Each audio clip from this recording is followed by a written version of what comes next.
Oke, 1 bintang, 1 bintang, 2 bintang, dan 2 bintang.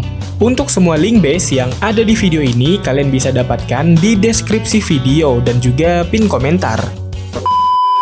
Base nomor 1. Oke, jika kalian sedang mencari sebuah base TH13 yang berpotensi sangat tinggi sekali jika diserang oleh lawan hanya bisa mendapatkan 1 bintang saja, maka saya bisa rekomendasikan ring base yang satu ini. Karena untuk ring base seperti ini sangat cocok sekali untuk membuat lawan yang menyerang base kalian berpotensi tinggi hanya bisa mendapatkan 1 bintang saja. Karena jika kita lihat di sini untuk penempatan TH-nya yang berada di area base bagian dalam seperti ini, tentunya bisa saya bilang sangatlah aman dari penargetan pasukan lawan. Karena di sini untuk base bagian dalam kita ini dilindungi oleh area spasi kosong, yang mana itu sangat ampuh sekali untuk membuat pasukan lawan yang memiliki kriteria penyerang target bebas terdekat itu kehilangan target serangannya kepada bangunan yang berada di area base bagian dalam kita ini. Dan terlebih lagi di sini jika kita lihat untuk base bagian luar kita ini yang melingkari area base bagian dalam kita ini tentunya akan membuat semakin aman lagi untuk base bagian dalam kita ini, yang dimana di sana ada town hall kita.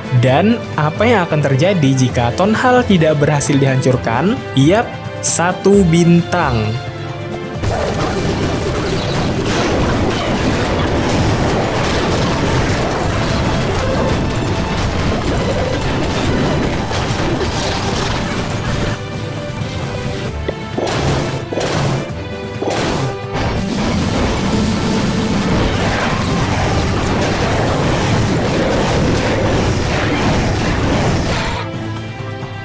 Base nomor 2. Nah, oke, di sini ada sebuah base TH13 yang sangat bagus sekali untuk kalian gunakan jika kalian berniatan untuk membuat lawan yang menyerang base kalian dengan pasukan spam hanya bisa maksimal mendapatkan 2 bintang saja. Karena untuk base dengan tipe seperti ini memang didesain khusus untuk menahan serangan dari pasukan spam. Dan di sini jika kita lihat untuk posisi penempatan TH-nya itu berseberangan dengan posisi penempatan bangunan pertahanan krusial kita, yaitu bangunan Eagle Artillery. Nah, jadi hal ini kayak seakan-akan memberikan pilihan bagi lawan untuk memulai penyerangan kepada base ini dari area mana? Dari area TH kah atau dari area Eagle Artillery? Dan tentunya kedua pilihan itu bukanlah pilihan yang bagus ya, karena jika memulai penyerangan dari area TH, maka sudah bisa dipastikan untuk pasukannya akan banyak yang mati, karena mungkin saja terkena jebakan yang sudah saya siapkan di area TH sini. Atau kalau enggak, ya minimal ulti dari Grand Warden-nya itu terpakai di awal penyerangan. Jadi setelah melewati area sini, maka lawan sudah tidak memiliki lagi ulti dari Grand Warden-nya. Ditambah lagi pasukannya yang sisa sedikit. Nah, menurut kalian apakah pasukan lawan akan cukup kuat untuk menghadapi area Eagle Artillery ini? Nah, lalu sebaliknya, jika memulai penyerangan dari area Eagle Artillery, otomatis TH akan menjadi target akhiran bagi pasukan lawan, dan lagi-lagi menimbulkan potensi untuk TH ini gagal dihancurkan dan ya cuma dapat 1 bintang gitu.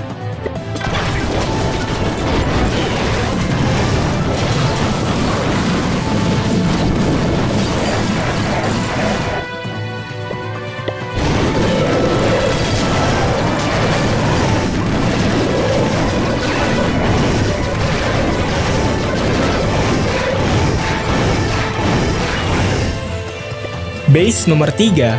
Oke, berikutnya di sini ada sebuah base TH13 yang agak sedikit mekanik ya. Maksud saya base yang agak sedikit rumit lah gitu. Karena untuk base ini memang sangat bagus sekali jika digunakan untuk menahan serangan dari pasukan yang agak mekanik juga gitu mainnya. Mungkin contohnya seperti permainan Queen Walk, Queen Charge, Queen Recall, Warden Walk, dan sebagainya. Nah, tentunya ada beberapa faktor ya yang membuat base ini agak lumayan cukup susah jika diserang dengan strategi permainan yang sudah saya sebutkan barusan. Yaitu di sini faktor pertama adalah faktor tembok putus. Nah, jadi jika kalian lihat ya di sini, memang pada beberapa sudut base-nya itu temboknya sengaja dibikin putus. Tapi tentunya bukan tanpa sebuah alasan ya, dan bukan juga untuk membuat pasukan lawan lebih mudah memasuki base kita. Karena di sini ada tujuan lain dari diterapkannya tembok putus seperti ini pada sebuah base. Yaitu di sini ada dua alasan.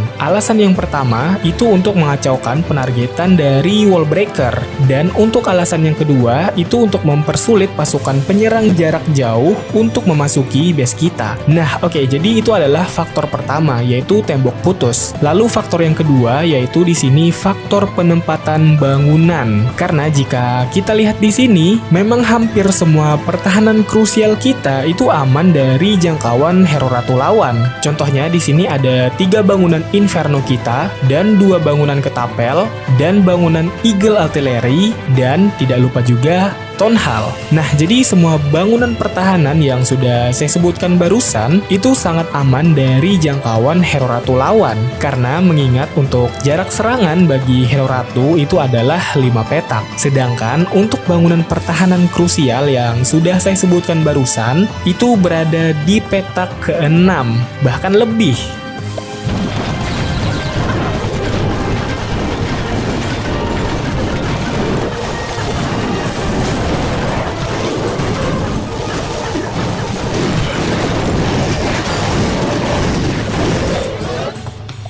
Base nomor 4. Oke, lanjut di sini base yang terakhir, dan untuk base ini mungkin bisa saya bilang base yang termasuk ke dalam tipe base favorit saya. Karena untuk base ini sih kayak apa ya, semi-semi hybrid gitulah ya, yang dimana tentunya sudah sangat mampu sekali untuk menahan serangan dari pasukan darat ataupun pasukan udara. Dan tentunya di sini faktor yang paling penting dari base ini itu terletak pada penyusunan tembok dan juga penataan bangunannya, yang mana jika ada kesalahan sedikit saja dari penyerangan lawan, itu tidak menutup kemungkinan untuk bangunan pertahanan kita akan dilewatkan begitu saja oleh pasukan lawan, dan alhasil pasukan lawan akan terus-terusan diserang oleh pertahanan kita tanpa secepatnya bisa serang balik. Terlebih lagi pada base ini juga lumayan cukup banyak area spasi kosongnya. Nah, dan mungkin untuk kalian yang masih belum tahu fungsi dari area spasi kosong seperti ini pada suatu area, yaitu untuk membuat pasukan lawan yang memiliki tipe serangan target bebas terdekat agak kesusahan untuk menarget bangunan yang ada di balik area spasi kosong itu. Dan sebagai contoh di sini area yang memiliki cukup banyak spasi kosongnya itu seperti pada area ketapel, Eagle Artillery, dan juga tentunya Inferno. Nah, jadi dengan demikian untuk bangunan yang sudah saya sebutkan barusan, walaupun pada akhirnya juga akan ditarget oleh pasukan lawan, tapi setidaknya bangunan pertahanan kita itu bisa memiliki waktu lebih lah gitu untuk menyerang pasukan lawan. Karena apa ya, area spasi kosong itu memang seberpengaruh itu guys untuk sebuah alur serangan, terlebih lagi jika kita bisa memanfaatkannya dengan tepat gitu.